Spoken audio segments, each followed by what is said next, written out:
हाँ दोस्तों नमस्कार। एक बार फिर से आप सभी लोगों का आपके शानदार जानदार और मस्त क्लास में हार्दिक स्वागत और अभिनंदन है। तो दोस्तों आज हम लोग एक बहुत इम्पॉर्टेंट सूत्र देखने वाले हैं और उस सूत्र पर आप लोग बड़े बड़े सवालों को ना चुटकियों में हल कर देने वाले हो।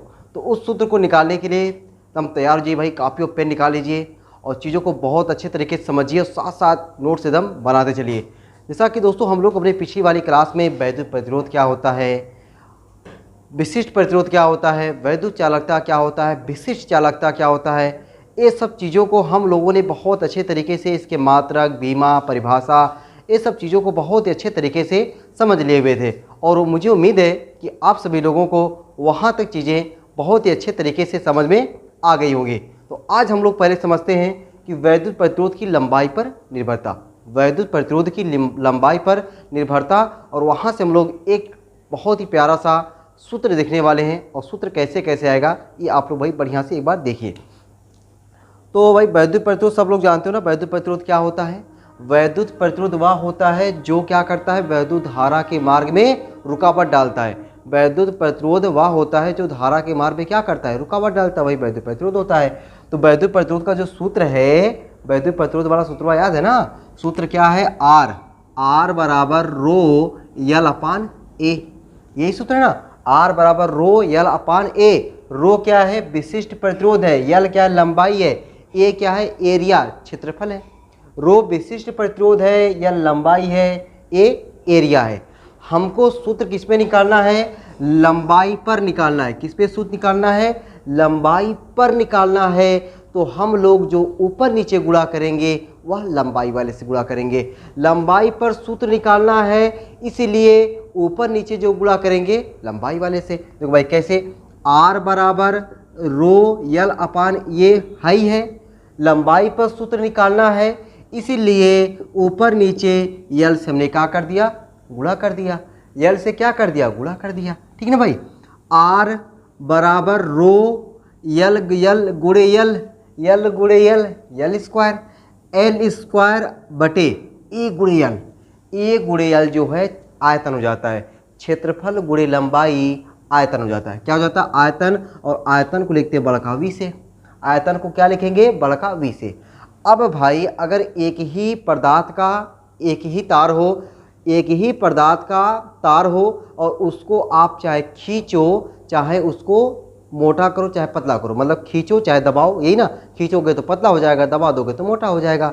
चाहे खींचो चाहे दबाओ, लेकिन उसके आयतन में, उसके आयतन में और उसके घनत्व में यानी उसके विशिष्ट प्रतिरोध में कोई परिवर्तन नहीं होगा।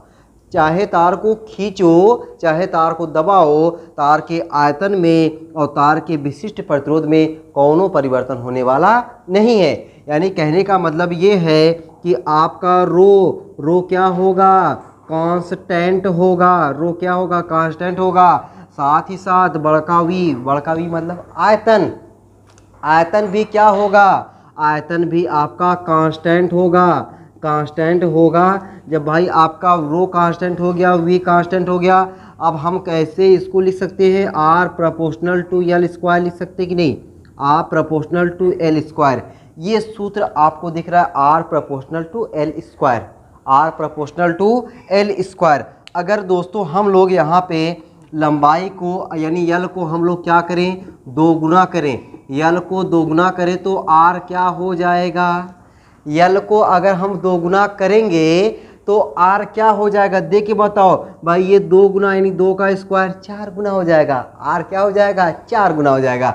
अगर हम लोग यल को दो गुना करेंगे तो आर चार गुना हो जाएगा। अगर हम लोग यल को तीन गुना करेंगे तो बता दो आप लोग आर कितना हो जाएगा, आर कितना हो जाएगा, नौ गुना हो जाएगा। कितना हो जाएगा, नौ गुना हो जाएगा। आर कितना हो जाएगा, नौ गुना हो जाएगा। ये बात समझ में आ गई ना कि अगर आर को हम लोग दो गुना करेंगे, यल को दो गुना करेंगे तो आर चार गुना, यल को तिगुना करेंगे तो आर नौ गुना हो जाएगा। ठीक। अच्छा, अगर इसी चीज़ को हम लोग ऐसे भी समझ सकते हैं, आर अगर मान लीजिए जो पहला तार है उसका प्रतिरोध R1 है तो R1 proportional to L1 square लिख सकते हैं। उसी पदार्थ का जो तार को चाहे हमने खींचा चाहे दबाया तो प्रतिरोध चेंज हो गया। R2 proportional to L2 square लिख सकते हैं, लिख सकते हैं, एकदम लिख सकते हैं। अब आपका R1 बटा R2 बराबर L1 बटा L2 यानी L1 स्क्वायर बटा L2 स्क्वायर लिख सकते हैं ना। R1 बटा R2 भाई प्रोपोर्शनल है, प्रोपोर्शनल समझो हट गया, बराबर हमने लिख दिया। R1 बटा R2 बराबर L1 स्क्वायर बटा L2 स्क्वायर। ये दोनों पर स्क्वायर है, अगर ये दोनों पर स्क्वायर है तो R1 बटा R2 बराबर L1 बटा L2 का होल स्क्वायर। ये बहुत इंपॉर्टेंट सूत्र आपका निकल के आया है। ये जो है सूत्र R1 बटा R2 बराबर L1 बटा L2 का होल स्क्वायर, ये बहुत इंपॉर्टेंट सूत्र है आपका। अब इस सूत्र पे हम लोग पहले 2 सवाल देखने वाले हैं, फिर उसके बाद अपने टॉपिक को आगे बढ़ाने वाले हैं। इस सूत्र पे आपको लगेगा सर ये सूत्र पे कौन सा सवाल लगेगा, भाई आपके एग्ज़ाम में छपने वाले न्यूमेरिकल इस सूत्र पे आते हैं, ठीक है। तो इस सूत्र पर आने वाले न्यूमेरिकल को पहले हम लोग देखते हैं, उसके बाद चीज़ों को अपना आगे बढ़ाते हैं। इतनी चीज़ें आपको ज़रूर समझ में आई होगी। सूत्र कैसे बना है ये चीज़ समझ में आया है। आपको सूत्र ये याद रखना है कि अगर लंबाई पर प्रतिरोध निर्भर रहेगा तो उसका सूत्र क्या बनेगा कि R1 बटा R2 बराबर L1 बटा L2 का होल स्क्वायर। L1 बटा L2 का होल स्क्वायर सूत्र कैसे बना है ये सब आपके सामने है। आप लोग पहले उसको बढ़िया तरीके से नोट कर लीजिए, फिर हम लोग इस पर सवाल लगाते हैं, ठीक है।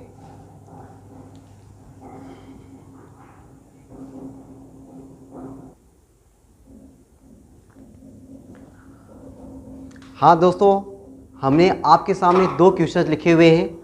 देखने में आपको लगेगा कि केवल एक ही लाइन का है, ठीक है। देखने में आपको क्या लगेगा कि क्वेश्चंस केवल एक ही लाइन का है, लेकिन हल एक ही लाइन नहीं होने वाला है, ठीक है।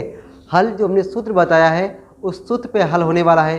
कैसे होगा हल ये आप चीज़ें हम लोग देखते हैं भाई, बहुत अच्छे तरीके से समझते हैं। और उम्मीद है कि आप लोगों को ये सवाल बहुत बढ़िया तरीके से समझ में आएगा और इस सवाल को आप लोग वेरी इंपॉर्टेंट बना के चलिए। इस टाइप के सवाल आपके एग्जाम में 100% छपने के चांसेस रहते हैं। तो ये दोनों सवाल भाई आपके लिए वेरी इंपॉर्टेंट है, ठीक ना। तो पहला सवाल हम लोग देखते हैं, कोई चालक तार है या कोई तार है, उस तार की लंबाई 4% बढ़ा दें तो तार का प्रतिरोध जो है वह कितने प्रतिशत बढ़ जाएगा। कोई तार है, उस तार की पहले लंबाई कुछ थी, अब लंबाई में 4% की वृद्धि कर दी जा रही है, तब नया प्रतिरोध में कितने प्रतिशत की वृद्धि हो जा रही है, वो चीज़ आपसे पूछ रहा है। अब देखो भाई कैसे हम लोग सॉल्यूशन करते हैं इसका। तो मान लेते हैं कि ये तार है, ये कोई तार है, इस तार की लंबाई L1 को हमने क्या मान लिया, L1 को L मान लिया। ये तार है, इस तार की प्रारंभिक लंबाई क्या है L1 मतलब L, और इसका जो प्रारंभिक प्रतिरोध R1 है, R1 को हमने क्या मान लिया, R मान लिया। अब इस तार की लंबाई में 4% की वृद्धि की जा रही है, 4% की वृद्धि की जा रही है। तो नई लंबाई क्या मान लें L2 जो होगा वह L तो पहले था ही, अब इस L में वृद्धि हो गई, मतलब प्लस कर दिया गया, वृद्धि हो गई। कितना वृद्धि किया गया, इस L का 4%, यानी L गुणे 4% मतलब 4/100, 4% मतलब क्या हुआ 4/100, ठीक ना।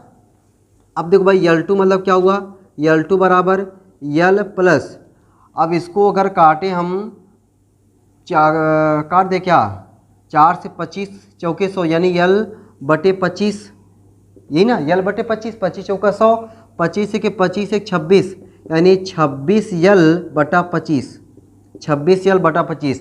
पहले लंबाई कितना था L, अब कितना हो गया 26L/25 हो गया, ठीक है, यानी 4% वृद्धि हो गई।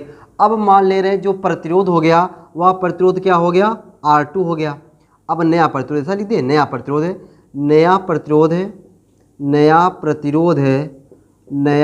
प्रतिरोध बराबर क्या मान लेता हूँ मैं, R2 मान लेता हूँ। आपको प्रारंभिक लंबाई, प्रारंभिक प्रतिरोध, बाद की लंबाई पता चल गया, बाद का प्रतिरोध R2 माना हूँ, R2 का मान निकल सकता कि नहीं। R2 का मान हम लोग जो सूत्र भी निकाले थे R1 बटा R2 बराबर L1 बटा L2 का होल स्क्वायर, उस वाले सूत्र से यानी सूत्र हमने अभी क्या निकाला था, प्यारा सा सूत्र, झक्कास सूत्र जो था R1 बटा R2 बराबर L1 बटा L2 का होल स्क्वायर। यही ना सूत्र है, R1 बटा R2 बराबर L1 बटा L2 का होल स्क्वायर। अब इस सूत्र पे हम लोग देखो भाई कैसे निकालने वाले हैं। R1 की जगह पे क्या रख दें R, R2 जगह पे तो R2 रहेगा ही बराबर L1 की जगह पे सर हमने L मान लिया है, L2 की जगह पे बोल दो भाई क्या हो जाएगा 26L बटा 25, आगे ये क्या होल स्क्वायर ना। अब ये क्या होगा L तो कट जाएगा, अब 25 चला जाएगा ऊपर, 25 चला जाएगा ऊपर नहीं R बटा R2 बराबर 25 ऊपर जाएगा और स्क्वायर है 25 बटा 26 का स्क्वायर। 25 का स्क्वायर याद कर लो भाई, 25 का स्क्वायर 625 और 26 का स्क्वायर होता है 676। 26 का स्क्वायर क्या होता है 676, नहीं याद है 26 गुणे 26 कर लेना आ जाएगा। तो R2 का मान क्या हो जाएगा R2 बराबर क्रॉस मल्टीप्लाई कर दें, R2 बराबर क्या हो जाएगा 676 बटा 625 इंटू R। ठीक है 676 बटा 625 इंटू R, ये किसका मान आया है R2 का मान आया है। अब जरा आप देख के बताओ, कि पहले प्रतिरोध क्या था R था, अब प्रतिरोध कितना हो गया 676 बटे 625 R। घटा कि बढ़ा, अरे कोई आदमी देख करके समझ सकता है कि यार ऊपर वाला बड़ा नीचे वाला छोटा, मतलब ये मान एक से बड़ा आया है, मतलब ज़्यादा आया है। पहले प्रतिरोध R था, अब प्रतिरोध बढ़ गया है, अब प्रतिरोध क्या हो गया बढ़ गया है। हमें निकालना क्या है, हमें निकालना है प्रतिशत वृद्धि। हमें क्या निकालना है प्रतिशत वृद्धि। तो प्रतिशत वृद्धि निकालने के लिए पहले हम ये तो निकाल लें कि वृद्धि कितना हुआ, पहले हम तो ये निकाल लें कि वृद्धि कितना हुआ। तो वृद्धि कितना हुआ, तो वृद्धि निकालने के लिए भाई क्या करेंगे वृद्धि जो है हमेशा क्या करते हैं हम लोग बड़े में से छोटे को घटाते हैं, बड़े में से छोटे को घटाते हैं। बड़ा कौन है R2, छोटा कौन है R, बड़ा कौन है R2, छोटा कौन है R है। यानी वृद्धि क्या हो जाएगा R2 माइनस R, वृद्धि क्या हो जाएगा R2 माइनस R। अब R2 का मनवा तो पता है ना, R2 का मनवा 676 बटा 625, यानी वृद्धि बराबर 676 बटा 625 R माइनस R। ठीक है, अब इसको सॉल्व करना है। सॉल्व करने भाई भिन्न वाला जोड़ घटाना है, ये कोई नया चीज़ नहीं है, भिन्न वाला जोड़ घटाना है। क्या करोगे 625 का एलसीएम ले लेंगे, वृद्धि बराबर वृद्धियाँ क्या हो जाएगी हमारी 625 का जब एलसीएम लेंगे तो 676 बड़का R माइनस 625 बड़का R बटा 625। अब घटा दो भाई, घटाएंगे तो 6 में से 5 गया 1, 7 में से 2 गया 5, 6 में से 6 गया 0, 51 आ गया। 51 R बटा 625, ये क्या आ गया हमारा वृद्धि आ गया। केवल हमको वृद्धि निकालना था, नहीं हमको तो वृद्धि प्रतिशत निकालना है, हमको तो क्या करना है वृद्धि प्रतिशत निकालना है। एक सूत्र वृद्धि प्रतिशत के लिए निकाला जाता है, कभी क्लास 8 में 9 में 10th में ज़रूर सीखे होंगे, लेकिन उस समय वाला चीज़ याद रहता है, कुछ नहीं याद रहता है। 11th का हाल में पढ़े वही नहीं याद है तो 9th 10th वाला कहाँ से याद रहेगा।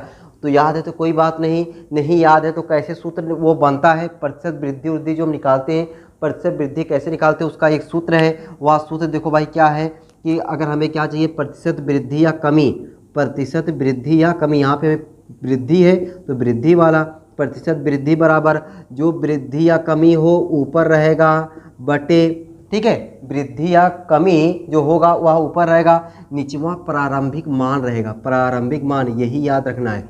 वृद्धि बटा प्रारंभिक मान गुणे 100, वृद्धि बटा प्रारंभिक मान गुणे 100, कमी होता तो कमी बटा प्रारंभिक मान गुणे 100। ठीक, ये सूत्र है। ये तो सूत्र तुम लोग को ऐसा बताया तुम लोग को डर लग गया होगा, लेकिन देखिए बड़ा आसान था ना। अब प्रतिशत वृद्धि बराबर प्रतिशत वृद्धि बराबर ना, प्रतिशत वृद्धि बराबर वृद्धि कितना है भाई 51 R बटा 625, 51 R बटा 625, ठीक है गुणे 100। अच्छा प्रारंभिक मान नीचे R लिखने से क्या फ़ायदा, 1/R कर दें, 1/R गुणे 100, 1/R गुणे 100 कर देना। ये देखो R से कैंसिल हो गया, R से कैंसिल हो गया, तो प्रतिशत वृद्धि बराबर क्या हो जाएगा 51 लिख करके 00 बटा 625, ये प्रतिशत में, ठीक है। इसको सॉल्व कर दोगे, इसको सॉल्व करने पर आपका जो मैं डायरेक्ट आंसर बता दे रहा हूँ वह आ जाएगा शायद 8.16%, ठीक है, 8.16%। भाई कुछ करना नहीं है, ऊपर दिख रहा है डबल जीरो, मतलब आप चाहो 25 से काट करके भाग दे दो, 25 से काट करके भाग दोगे, आपको 8.16% की क्या हुई, वृद्धि हुई। ये क्या हुई, वृद्धि हुई, ठीक है। तो आपने देखा भाई किस तरीके से सवाल को लगाया गया। पहले आपने देखा प्रारंभिक तार था, उसका लंबाई L1 को हमने L मान लिया, प्रारंभिक प्रतिरोध को R मान लिया। फिर वही अपना वाला सूत्र ये वाला R1 बटा R2 वाला, L1 बटा L2 का होल स्क्वायर, वृद्धि मिला, वृद्धि से हमने प्रतिशत वृद्धि निकाला, ठीक है। मज़ा आया ना, एकदम झकास मज़ा आया होगा। अब आते हैं भाई दूसरे सवाल को भी ऐसे हम लोग लगाते हैं। पहले आप लोग क्या करेंगे, नोट करें भाई, बढ़िया तरीके से नोट करें, ठीक है। और कोई दिक्कत परेशानी है तो आप पीछे होकर के जरूर देख लिया करें ना, वीडियो को पीछे कर लिया करो, नहीं समझ में आ रहा करे। आते भाई दूसरे सवाल पे, मिटा उठा है ना, नोट कर लिए होगे ना, हाँ नोट करें ना भाई। अब आते हैं अपने दूसरे सवाल पे। दूसरा सवाल एक बार आप लोग पढ़ें और अपने मन से जरूर एक बार, एक सवाल जब लगा लियो ना इसी तरीके से एकदम दूसरा सवाल है, एकदम सेम 2 कॉपी है इसी का। जब 2 कॉपी है तो आप लोग को लगाना है, एकदम लगाना है, ठीक है। ठीक भाई, क्या लिखा है, किसी चालक तार की लंबाई 10% घटा दें, वहाँ पे बढ़ा दिया गया था और यहाँ पे घटा दिया जा रहा है, कितना, 10%। तो मान लेता हूँ भाई ये कोई तार है, ये कोई तार है, इसकी प्रारंभिक लंबाई L1 को L मान लिया गया और प्रारंभिक प्रतिरोध को R मान लिया गया, प्रारंभिक प्रतिरोध को R मान लिया गया।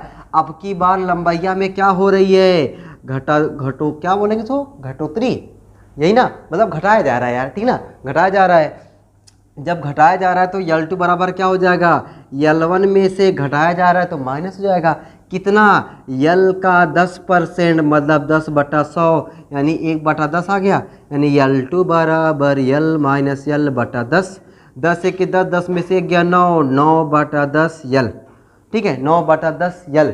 अब देखो पहले लंबाई L थी, अब 9/10 L, मतलब ये घट गई है, मतलब देखो पॉइंट में आ रहा है, 9 ऊपर है 10 नीचे है। अब नया प्रतिरोध क्या मान लें, नया प्रतिरोध R2 मान लें, नया प्रतिरोध क्या मान लें, R2 मान लें, नया प्रतिरोध बराबर R2। अब आपको प्रारंभिक लंबाई बाद की लंबाई, प्रारंभिक प्रतिरोध बाद का प्रतिरोध मिल गया, सूत्र लगा दो। कौन सा सूत्र, अपना फेवरेट वाला सूत्र है, अपना जिंदाबाद वाला सूत्र कौन सा है भाई, R1 बटा R2 बराबर L1 बटा L2 का होल स्क्वायर, L1 बटा L2 का होल स्क्वायर। अब क्या करेंगे, मान को ला के रखते हैं, मान को यहाँ पे रखते हैं भाई, कैसे मान को रखते हैं कि R1 की जगह पे क्या रखेंगे, R1 की जगह पे R रखेंगे, R2 की जगह पे R2 रखेंगे, यही ना, R1 जगह पे R रखेंगे, R2 जगह पे R2 रखेंगे। देखो भाई कैसे, R1 की जगह पे R, R2 जगह पे R2 बराबर L1 की जगह पे L और L2 की जगह पे 9/10, 9/10 L रख देंगे ना, और ये क्या होता है, होल स्क्वायर हो जाता है, होल स्क्वायर हो जाता है। बोलो भाई, ये देखो L गए और ये 10 चला जाएगा ऊपर, 10 का वर्ग 100, 9 का वर्ग 81, R बटा R2 बराबर 100/81। हमको किसका मान चाहिए, बोलो वो किसका मान चाहिए, हमको R2 का मान चाहिए। तो R2 बराबर क्या हो जाएगा, R2 बराबर हो जाएगा भाई, क्रॉस मल्टीप्लाई कर देंगे, 81/100 R, 81/100 R। अब जरा देख के बताओ, अब जरा देख के बताओ मेरे प्यारे दोस्तों कि ये मनवा जो आया है R2 का मनवा R से कम है या ज़्यादा, R2 का मनवा R से कम है या ज़्यादा, कम दिख रहा है ना। क्यों कम दिखा, कैसे आप आइडिया लगाओगे भाई, 81 ऊपर है 100 नीचे है, ऊपरा वाला छोटा है नीचे वाला बड़ा है तो मनवा छोटा हो जाएगा, सिंपल सी बात, ठीक है। मतलब यहाँ पे क्या हो रही है, कमी हो रही है, और कमी या बढ़ोतरी हमेशा से कमी निकाला, बड़े में से छोटा घटाते हैं ना, बड़ा कौन है R है और छोटा कौन है R2 है, छोटा कौन है R2 है। अब देखो भाई कमी बराबर क्या हो जाएगा, कमी बराबर R जगह पे R, R2 जगह पे 81/100 R। क्या करेंगे, एलसीएम ले लें, यस सर एलसीएम ले लीजिए। अगला वाला सवाल, ये सवाल एकदम 2 कॉपी है, 100R माइनस 81R कितना हो जाएगा, 19, 100 में से 81 एक बार कर देखा, 100R माइनस 81R बटे 100, 100 में से 81 गया कितना आ जाएगा, 100 में से 81 गया तो 19, 19R बटा 100, हमें कमी तक केवल निकालना था, नहीं, हमें कमी प्रतिशत निकालना है। क्या निकालना है? कमी प्रतिशत निकालना है। तो कमी प्रतिशत बराबर क्या हो जाएगा? कमी बटा प्रारंभिक मान। अगले वाले में क्या आया था? वृद्धि बटा प्रारंभिक मान, गुणे बोल दो, गुणे 100 हो जाएगा। गुणे क्या हो जाएगा? 100 हो जाएगा। अब बस करना कुछ नहीं है, कमी कितना हुआ उसको रखो, कमी का मान रखो भाई। कमी कितना हुआ हमारा यहाँ पे? बोल दो भाई, कमी कितना हुआ? 19R बटा 100, 19R/100 कमी हुआ। ठीक है, तो कमी प्रतिशत बराबर कमी कितना हुआ? 19R/100 का। प्रारंभिक मान कितना? 1/R। गुणे कितना करेंगे? 100 का। R से गया, 100 से गया। अरे भाई यहाँ पे आपको भाग भी देने की ज़रूरत नहीं है, अगले वाले क्वेश्चन की तरह इसमें भाग देने की ज़रूरत नहीं है। क्या बचा? केवल 19% की कमी हो गई, 19% की कमी हो गई। तो देखा आपने भाई, इस तरीके से ये शानदार जानदार मस्त सवाल को आपको ऐसे तरीके से लगाना है। बढ़िया तरीके से समझ में आया ना? ठीक भाई, आपको बढ़िया तरीके से समझ में आया होगा और इसको वेरी इंपॉर्टेंट मान के चलते रहिए भाई। पहले नोट कर लीजिए, फिर हम लोग अब आगे चलते हैं। ठीक है, आप लोग नोट कर लिए होंगे। अब हम लोग आगे चलते हैं। ठीक है, अभी हमने क्या देखा? प्रतिरोध की लंबाई पर निर्भरता। अब हम लोग क्या देखेंगे? प्रतिरोध की क्षेत्रफल पर निर्भरता। अब हम लोग क्या देखने वाले भाई? प्रतिरोध की क्षेत्रफल पर निर्भरता। जैसे लंबाई वाला सूत्र बना है ना, वैसे क्षेत्रफल वाला सूत्र बनेगा और उस सूत्र पर एक प्यारा सा हम लोग क्या लगा लेंगे? न्यूमेरिकल लगा लेंगे, ताकि पता चले कि जो सूत्र है उस सूत्र का यूज हम लोग कैसे कर रहे हैं। ठीक है, उस सूत्र का यूज जो है हम लोग कैसे कर रहे हैं, ये हमको तभी आइडिया लग पाएगा। तो अभी तक हमने प्रतिरोध की लंबाई पर निर्भरता देखा। अब क्या देखेंगे? वैद्युत प्रतिरोध की क्षेत्रफल पर निर्भरता। ठीक है, क्या देखें भाई? हेडिंग क्या डालेंगे हम लोग? वैद्युत प्रतिरोध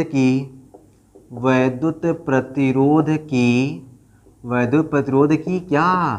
क्षेत्रफल पर निर्भरता। किस पर भाई? क्षेत्रफल पर निर्भरता। वैद्युत प्रतिरोध की क्षेत्रफल पर निर्भरता। लंबाई पर निर्भरता था तो ऊपर नीचे लंबाई से गुणा किया गया, और क्षेत्रफल पर निर्भरता है तो ऊपर नीचे क्षेत्रफल से गुणा कर देंगे ना। तो पहले हम लोग वैद्युत प्रतिरोध वाला सूत्रवा तो लिख दें। वैद्युत प्रतिरोध वाला सूत्रवा R बराबर क्या है? ρL/A। यही है ना, R बराबर ρL/A। क्षेत्रफल पर निर्भरता है तो ऊपर नीचे क्षेत्रफल से गुणा, R बराबर ρL/A। ऊपर नीचे A से गुणा, ऊपर नीचे A से गुणा, L गुणे A अगली बार भी आया था, हमने क्या बताया था? आयतन। तो यहाँ भी क्या हो जाएगा? आयतन ही होगा ना। का चेंज हो जाएगा? नहीं सर, चेंज नहीं होगा। ठीक है, अब कोई तार है, उस तार एक ही पदार्थ का तार है, उसको मतलब जैसे ये मार्कर है। ठीक है, इस मार्कर को चाहे खींच दो चाहे दबा दो, इसका आयतन और इसका विशिष्ट प्रतिरोध बदलने वाला नहीं है। ठीक है, तो कहने का मतलब क्या हुआ कि इसका जो रो है, रो क्या होगा? कांस्टेंट होगा। बड़का वी मतलब वॉल्यूम मतलब आयतन, आयतन भी क्या होगा? कांस्टेंट होगा। जब आयतन कांस्टेंट हो गया, रो कांस्टेंट हो गया, तो बोल दो भाई R proportional to 1/A²। R proportional to क्या हो जाएगा? 1/A² हो जाएगा। ये तो छोटा सा सूत्र बन गया, ये छोटा सा सूत्र बन गया। इस पे भी सवाल लग सकते हैं। ठीक है, एक एक नंबर के सवाल इस पे लगाया जाएगा। ठीक है ना। अब देखो, अगर हम लोग क्या करें, अगर हम लोग A के मान को 2 गुना कर दें, A के मान को 2 गुना कर दें तो R का मान क्या हो जाएगा? अगली बार आया था ना, L का मान 2 गुना किए थे तो R का मान 4 गुना, L का मान हमने 3 गुना किया था तो R का मान 9 गुना। लेकिन यहाँ पे क्या हो जाएगा? नीचे है, कहाँ है? नीचे। तो A का मान 2 गुना करेंगे तो R का मान 1/4 गुना हो जाएगा। क्या हो जाएगा? 1/4 गुना। A का मान अगर हम लोग 3 गुना कर दें, क्या कर दें? 3 गुना कर दें, तो R का मान 1/9 गुना हो जाएगा। 1/9 गुना हो जाएगा। तो अब देखो भाई, यानी R1 और R2 पे रिलेशन कैसा बन जाएगा? यानी R1 proportional to 1/A1², R2 proportional to 1/A2²। तो R1/R2 बराबर क्या होगा, 1/A1² बटा 1/A2²। सबसे निचवा वाला सबसे ऊपर, बीचवा वाला बीच में रह जाएगा। यानी आपका सूत्र क्या बन गया, R1/R2 बराबर क्या, A2/A1 का होल स्क्वायर, A2/A1 का होल स्क्वायर। तो लंबाई पे सूत्र क्या था दोस्तों, R1/R2 बराबर L1/L2 का होल स्क्वायर। लेकिन क्षेत्रफल पे जो सूत्र है R1/R2 बराबर A2/A1 का होल स्क्वायर, उसमें क्या था L1/L2, इसमें क्या है A2/A1। अब अगर आपका सवाल क्षेत्रफल पर दिया है तो ऐसे लगाएंगे, लंबाई पर दिया है तो इससे पहले वाला जो हमने लगाया है। अगर आपका क्षेत्रफल पर ना दे करके, लंबाई पर ना दे करके त्रिज्या पर दे दिया है, किस पे दे दिया है, त्रिज्या पर दे दिया है, तब कैसे लगाना है उसको देखो जरा। तो ये तो सवाल, इसको ये आपको घेर घार लोगे, ये तो आपका एक सूत्र बन गया, एक लंबाई पर और एक क्षेत्रफल पर, एक त्रिज्या पर देख लेते हैं। इसी लगे हाथ साफ कर लेते हैं त्रिज्या वाला भी। देखो भाई त्रिज्या वाला कैसे, हम लोग जानते हैं एरिया, ए फॉर एरिया, और जो तार होता है ना, तार का जो हम लोग अनुप्रस्थ काट क्षेत्रफल लेते हैं वह वृत्ताकार होता है। जैसे ये मार्कर है, मार्कर का किसी भी पॉइंट पर जो एक छोटा सा भाग लेंगे वह क्या होगा, वृत्ताकार होगा। तो हम लोग जो क्षेत्रफल लेते हैं वह वृत्त वाला क्षेत्रफल का सूत्र वाला ना, यानी A1 बराबर क्या हो जाएगा, πr1² और A2 बराबर क्या हो जाएगा, πr2²। होगा कि नहीं, एकदम होगा ना। A1 बराबर πr1², A2 बराबर πr2²। अब देखो A1 की जगह पे रखो मनवा केवल, R1/R2 बराबर A1 जगह पे πr1², A2 जगह पे, अच्छा A2 था ना, A2 जगह πr2² और निचवा πr1² का होल स्क्वायर। अरे भैया पाई गया, पाई कट गया, तो क्या बचा आपका, देखो जो बचा मैं यहाँ लिख दे रहा हूँ, यानी R1/R2 बराबर ये तो होल स्क्वायर है ही है, और इन दोनों पे भी स्क्वायर है। तो क्या इस चीज़ को हम ऐसे लिख सकते हैं, R2/R1 का स्क्वायर पर स्क्वायर। ये समझने के लिए हुआ है, ताकि नहीं मैं डायरेक्टली 4 घात कर देता ना। अब देखो 2 दूना 4 घात हो जाएगा, यानी R1/R2 बराबर R2/R1 की घाते 4, R2/R1 की घाते 4। तो ये 3 सूत्र बना भाई आपका, 3 सूत्र बन गया, एक लंबाई पर, एक क्षेत्रफल पर और एक त्रिज्या पर। लंबाई पर सूत्र क्या बना था कि R1/R2 बराबर L1/L2 का होल स्क्वायर। क्षेत्रफल पर सूत्र ये बना, त्रिज्या पर सूत्र ये बना। ठीक है, लंबाई पर तो हमने एक सवाल लगा लिया है। ठीक है, अब आते हैं हम लोग क्या करते हैं, क्षेत्रफल पर और त्रिज्या पर मिला करके एक एक सवाल लगा लेते हैं, ताकि आपको लगे कि ये सूत्र पे सवाल कैसे लगता है। ठीक है, इतना पहले भाई आप लोग बढ़िया तरीके से इसको नोट कर लीजिए, फिर हम लोग एक सवाल लगा लेते हैं। ठीक है,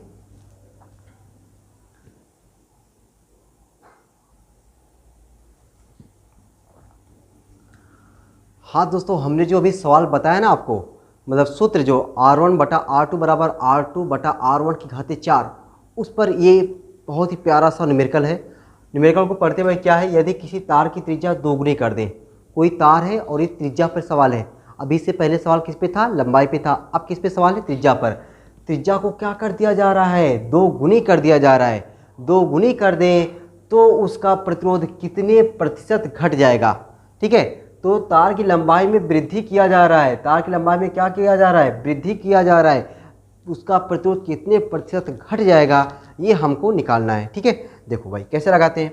मान लेते हैं ये कोई हमारा तार है, ये कोई तार है, इस तार की प्रारंभिक त्रिज्या R1 जो होती है, R1 को क्या मान ले, R मान लेते हैं, और इसका जो प्रारंभिक प्रतिरोध R1 रहेगा, R1 को बड़का R। प्रारंभिक त्रिज्या R1 बराबर R, प्रारंभिक प्रतिरोध R1 बराबर बड़का R। ठीक है, अब कह रहा है कि इसकी त्रिज्या को दोगुनी कर दिया जा रहा है। त्रिज्या को क्या कर दिया जा रहा है, दो गुनी कर दिया जा रहा है। किसको? त्रिज्या को। यानी जो नया त्रिज्या R2 होगा वह R पहले था, R में वृद्धि हो गया, वृद्धि हो गया। कितने का वृद्धि हो गया? दोगुनी कर दिया गया। डायरेक्ट कौन है यार, R2 बराबर 2R हो गया। यही तो हुआ दोगुनी।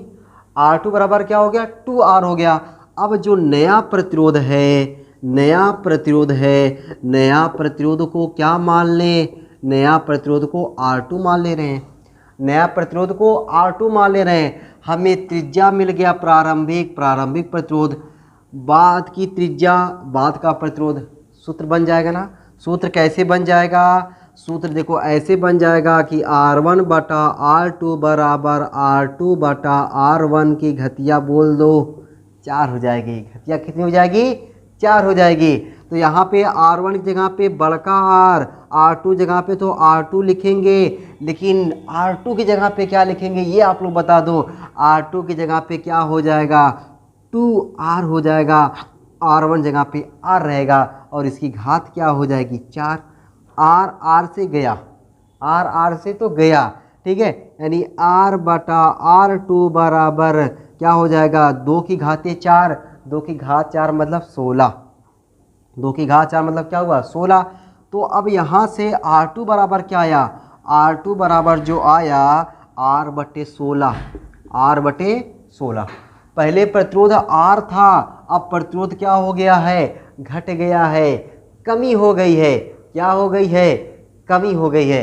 तो हमें क्या चाहिए था? प्रतिशत कमी चाहिए। हमें क्या चाहिए? प्रतिशत कमी चाहिए ना। तो हमें ये R2 ये आया, तो पहले हम लोग क्या निकाल लें? कमी निकाल लें, ठीक है। कमी बराबर, तो कमी कैसे निकालते भाई? ये आप लोग जरा बताओ भाई, कमी हम लोग कैसे निकालते हैं? कमी हम लोग हमेशा क्या करते हैं? बड़े में से छोटा कराते हैं। तो बड़ा तो हमारा यही है ना, R माइनस छोटा कौन सा है? R2। छोटा कौन सा है? R2 है। तो कमी बराबर क्या हो जाएगा? R माइनस R2 जगह पे R बटा 16। 16 में से एक गया, ऐसे लिख दे क्या एक लाइन, 16R माइनस R बटे 16। कमी बराबर 16 में से गया 15R बटे 16। ये कमी आया है। ये क्या आया है? हमारा कमी आया है। हमें कमी निकालना है केवल, हमें कमी निकालना है केवल नहीं, हमें कमी प्रतिशत निकालना है। हमें क्या निकालना है? कमी प्रतिशत निकालना है। तो कमी प्रतिशत बराबर क्या हो जाएगा? कमी बटा क्या? प्रारंभिक मान। कमी बटा प्रारंभिक मान गुणे 100। कमी बटा प्रारंभिक मान गुणे 100। तो कमी प्रतिशत बराबर, कमी कितना हुआ है? 15R बटे 16 की प्रारंभिक मान क्या है? R है। गुणे कितना करेंगे? 100 का। R से कट गया, R से कट गया, ठीक है। तो कमी प्रतिशत बराबर 4 से काट दे, 4 चौके 16, 4 से काट देंगे 25, ठीक है। 15 पचे 75, 15 दूनी 30, 30 7 37, सही है। 15 पचे 75, 15 दूनी 30 7 37, इतना बटे 4। तो कमी प्रतिशत बराबर 4 से भाग दो भाई, 4 9 36, 4 9 36 ना, 9 4 से भाग दे यार, 4 भागे 37 5, 4 9 36, 7 में 6 गया 1, 5 डालो, 4 तिहाई 12, 4 तिहाई 12, 15 में से 12 गया 3, दसवां लगा तो 0, 4 सत्ते 28, 28 2 30, 4 पंचे 20, यानी 93.75% की क्या हो गई? कमी हो गई। 93.75% की क्या हो गई? कमी हो गई। किसमें? प्रतिरोध में, ठीक है। मतलब हमने त्रिज्या को दोगुनी कर दिया। त्रिज्या को दोगुनी करने से जो तार है उस तार के प्रतिरोध में 93.75% की कमी हो गई, ठीक है। तो ये रहा भाई आपका जो आज हमने बताया, बहुत ही बढ़िया सूत्र है। और आपने देखा कि इस सूत्र पे कैसे कैसे सवाल लगते हैं। और इस सूत्र पे दोस्तों एक एक नंबर के जो सवाल होते हैं ना, वो बहुत ही आसान तरीके से लग जाते हैं। तो अभी थ्योरी ख़त्म होने के बाद हम लोग इस पे आधारित और भी बहुत प्यारे प्यारे क्वेश्चंस को लगाएंगे ही। तो हमें लगा पहले इस टाइप पर जो इम्पॉर्टेंट क्वेश्चंस हैं उसको क्यों ना अभी ही करवा दिया जाए। तो उस क्वेश्चंस को हमने करवा दिया है। अब अगली क्लास में मिलेंगे नए टॉपिक के साथ और ज़ोरदार टॉपिक रहेगी। तो उस पर भी अगर हमें लगेगा सवाल की ज़रूरत पड़ेगी सवाल लगाएंगे, नहीं तो फिर हम लोग चैप्टर लगभग खत्म पहुँचे हैं। ठीक है, 2-3 वीडियो और मिलेगी आपको, ये चैप्टर खत्म हो जाएगा। तो चैप्टर खत्म होने के बाद हम लोग 4-5 वीडियो लगातार न्यूमेरिकल लगाएंगे ही लगाएंगे। ठीक है, तो दोस्तों ऐसे ही आप लोग साथ बनाए रखिए और हंसते रहिए, मुस्कुराते रहिए, खूब जम के पढ़ाई करते रहिए। फिर मिलते हैं अगली क्लास में। ठीक है, तब तक के लिए सबको बाय बाय।